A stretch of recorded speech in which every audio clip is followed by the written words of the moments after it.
Hello everyone, welcome to my channel do to study. तो आज हम करेंगे हिस्ट्री का first chapter, the first war of independence 1857। Okay, ये आईसीएसई क्लास 10 का फर्स्ट चैप्टर है। अब ये मेरा सेकंड वीडियो है ये चैप्टर के ऊपर। ओके, पार्ट 1 में मैंने इंट्रोडक्शन दिया था और पॉलिटिकल कॉजेस का first cause that is on the policy of expansion को एक्सप्लेन किया था। ओके, अब आज के वीडियो में हम जो भी पॉइंट्स बच गए हैं, जो भी कॉजेस बाकी रह गया है पॉलिटिकल कॉजेस के अंडर में, वो सबको कवर कर देंगे। ओके, सो आज के पॉइंट पे जाने से पहले let me revise again the first point that is on the policy of expansion. On the policy of expansion के अंडर भी हम लोग 4 पॉइंट्स देखे थे, इजंट इट? याद है ना? कौन कौन सा था? By outright words, then by subsidiary alliance, then by the doctrine of lapse, and on the pretext of elite misrule, isn't it?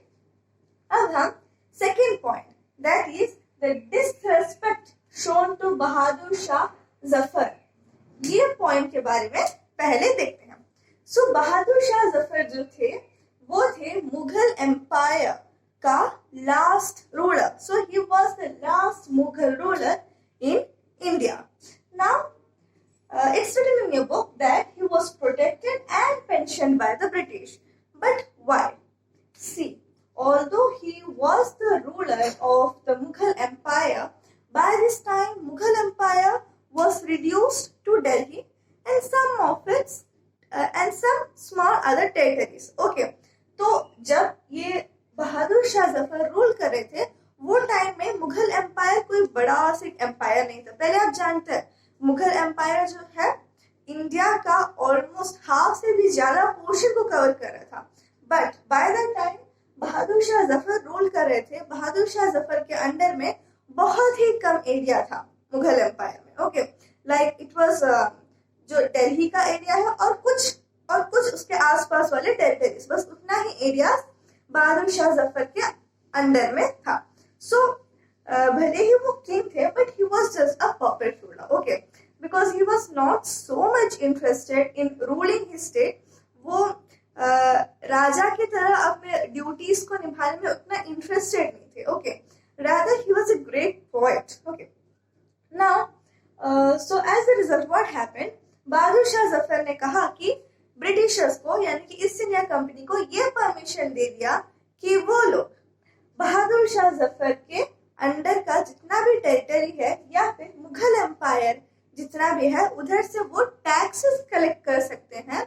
And furthermore Bahadur Shah Zafar ने ये भी कहा ईस्ट इंडिया कंपनी को कि they can maintain their military troops in the Mughal empire. मतलब कि British का जो मिलिट्री ट्रूप है, ईस्ट इंडिया कंपनी का जो मिलिट्री ट्रूप है, वही बहादुर शाह जफर के लिए भी काम करेंगे। मीन्स उनका खुद का एक मिलिट्री ट्रूप भी नहीं था। ओके, सो ये सब के रिटर्न में ब्रिटिश बहादुर शाह जफर को पेंशन देते थे। Okay, that is he was protected and pensioned by the British. But इधर कहा गया है disrespect shown to Bahadur Shah Zafar, means East India Company की तरफ से या ब्रिटिशर्स की तरफ से ऐसे कुछ मूव्स हुआ होगा जिसकी वजह से बहादुर शाह जफर को डिसरेस्पेक्ट हो गया होगा। Isn't it? So let's see what was it.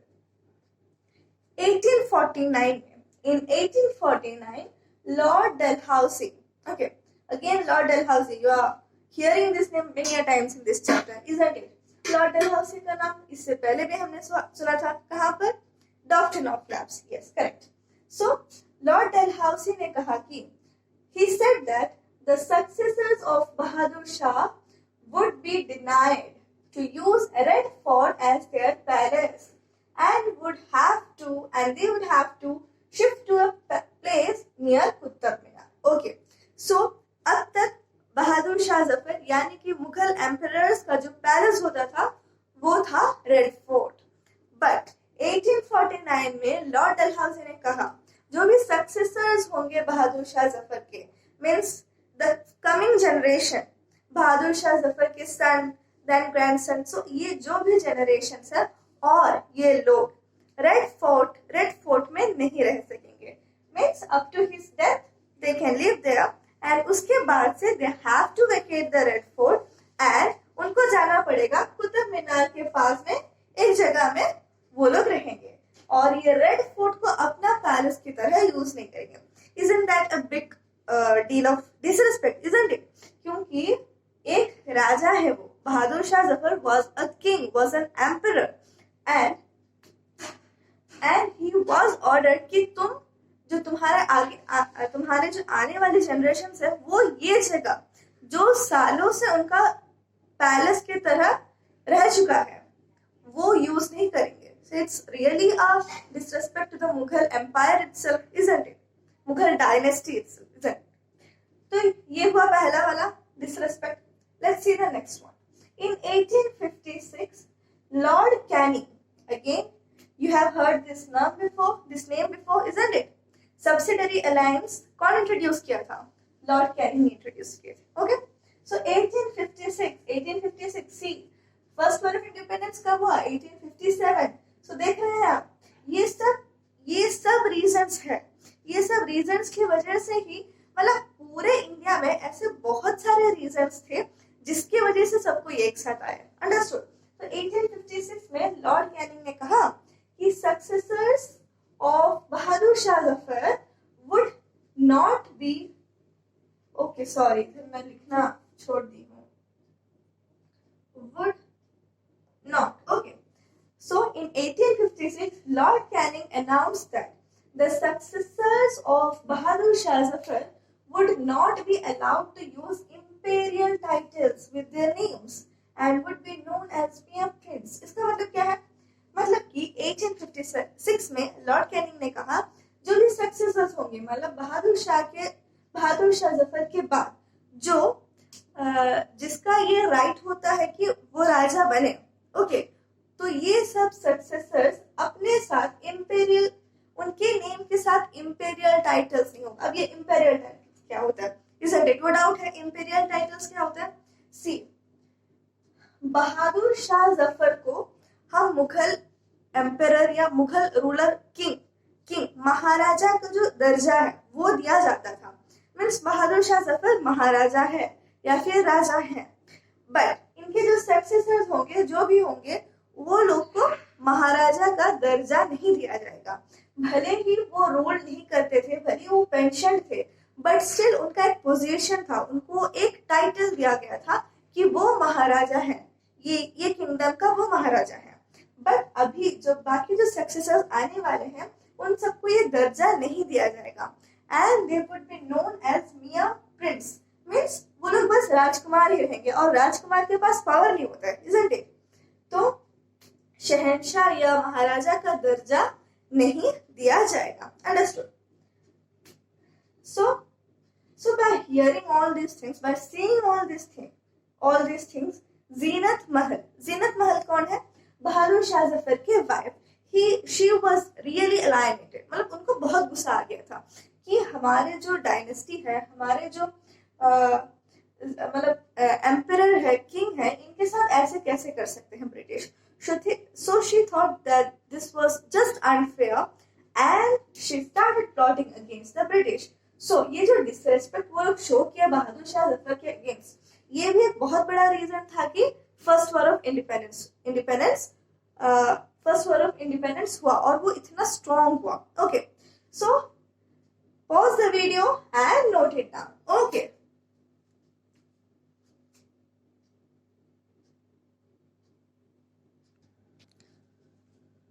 तो अब हम देखेंगे पॉलिटिकल कॉजेस का third point, that is treatment given to Nana Saheb and Rani Lakshmibai. Okay, so Nana Saheb जो थे वो पेशवा बाजीराव टू के एडॉप्टेड सन थे और मराठा टेरिटरी या मराठा एम्पायर के लास्ट पेशवा भी पेशवा बाजीराव टू ही थे. क्योंकि उनका जो बेटा था वो एडॉप्टेड था, इसलिए डॉक्ट्रिन ऑफ लैप्स यूज कर डॉक्ट्रिन ऑफ लैप्स पॉलिसी की वजह से और जो टेरिटरी का जो रेन है वो आगे नहीं बढ़ पाया. ओके, सो और आप जानते हैं कि थर्ड एंग्लो मराठा वॉर हमने फर्स्ट वीडियो में डिस्कस किया था कि थर्ड एंग्लो मराठा वॉर में ब्रिटिशर्स ने मराठा टेरिटरी को अपने कंट्रोल में लाया था। तो यही थर्ड एंग्लो मराठा वॉर में ब्रिटिशर्स ने पेशवा बाजीराव टू को हराया था, ओके, जिसके चलते उनके अंडर मराठा टेरिटरी आ गया था। और इसी की वजह से पेशवा बाजीराव टू को वो लोग एक्साइल में रखे थे। अब क्या हुआ, जो पेंशन पेशवा बाजीराव टू को दिया जा रहा था ब्रिटिशर्स की तरफ से, वो पेंशन भी नाना साहेब को नहीं दिया गया, यही कहकर कि he was the adopted son. Understood? And see, Nana Sahib did not receive the pension that was given to Bajirao II as he was adopted, as Nana Sahib was adopted. इतना ही नहीं, नाना साहेब को फोर्स किया गया था कि वो जाकर कानपुर में रहे, मतलब उनको कानपुर में रखा गया था, which was far away from his family, means he was kept far away from his family. But still, जैसे कि मैंने डॉक्ट्रिन ऑफ लैप्स में बताया था कि जो एडॉप्टेड सन होते हैं उनको जो टेरिटरी है वो नहीं मिलता, बट जो प्राइवेट प्रॉपर्टी होता है फादर का वो उनको मिल सकता है। तो वही प्राइवेट प्रॉपर्टी, जितना भी प्राइवेट वेल्थ था किंग का, यानी कि पेशवा बाजीराव टू का, वो सब प्राइवेट जो वेल्थ, जो सब इनहेरिटेड वेल्थ था नाना साहेब के पास, नाना साहेब वो सब वेल्थ को यूज कर इंडिया के बहुत जगह पे एमिसरीज को भेज रहे थे। एमिसरीज मतलब वो लोग रिप्रेजेंटेटिव्स होते हैं नाना साहेब के, जो जाके हर ऐसे जगह जगह पर जाके बताते हैं कि ब्रिटिश का पॉलिसीज क्या है, उसकी वजह से क्या सहना पड़ रहा है, मतलब नाना साहेब को क्या ये जो डॉक्ट्रिन ऑफ लैप्स का पॉलिसी की वजह से नाना साहेब को क्या क्या झेलना पड़ रहा है, और भी बाकी सारे ब्रिटिश के पॉलिसीज और उनका एक्चुअल इंटेंट क्या है ब्रिटिशर्स का, वो सब ये एमिसरीज इंडिया की तरह तरह जगह पर जाकर ये सब बातों को बताते थे, अवेयरनेस क्रिएट करते थे। Okay, see further he was forced to live at Kanpur, far away from his family at Pune. He utilized his inherited wealth, as I said, inherited wealth to send emissaries to different parts of the country. Why? To create awareness among Indians about British policies. ये जो British policies जिनको वो ऊपर से एक अच्छा वाला mask पहना कर दिखा रहे हैं, उन सब का एक्चुअल इंटेंट क्या है वो सब जानने के लिए। Now as you can see in the heading, treatment given to Nana Saheb. तो ये सब वजह से, ये सब जो रीजंस, ये सब जो प्रॉब्लम्स उनके साथ हुआ, ये नाना साहेब को ब्रिटिशर्स के एक अच्छे खासा एनिमी बना दिया। Okay, now let's move on to Rani Lakshmibai. Doctrine of lapse में हमने देखा ही था कि झांसी के किंग के डेथ के बाद उनके एडॉप्टेड सन यानी कि आनंद राव को उनका टेरिटरी नहीं सौंपा गया था, isn't it? That is, the power of the territory was not transferred. So, ये जो ब्रिटिश पॉलिसी है उसके वजह से रानी लक्ष्मीबाई बहुत ही गुस्से में थी, and as a result she also joined the revolt. Okay, see, Rani Lakshmibai's adopted son Anand Rao was not accepted to the throne by the British, which made her their enemy. Understood? So ये इसको भी pause करें, note करें।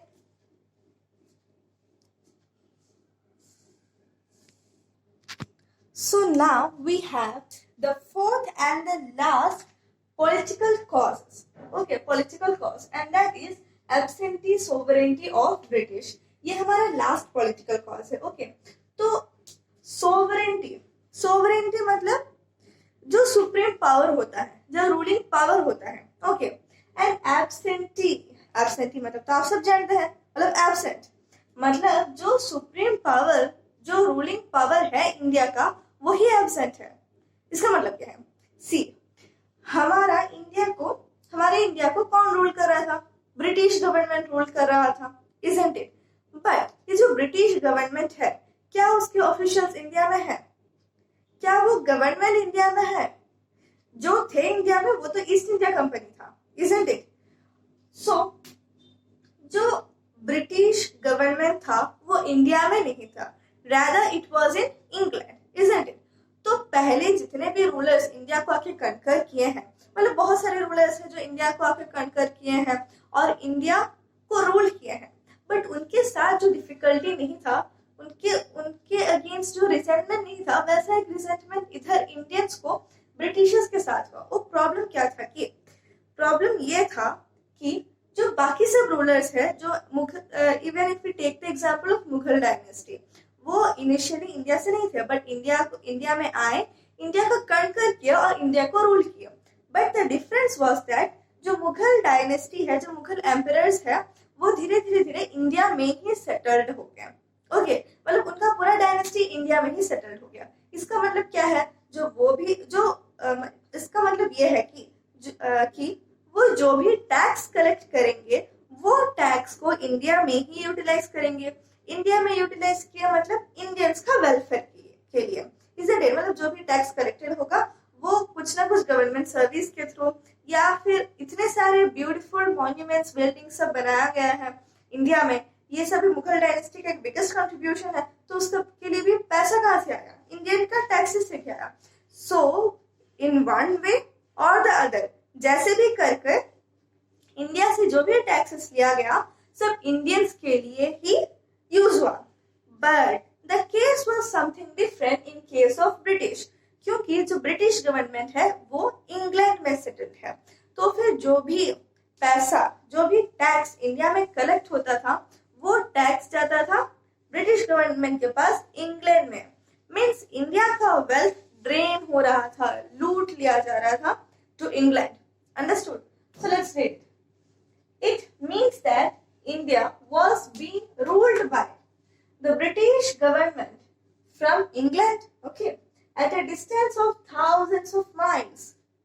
The earlier rulers who conquered India settled in India.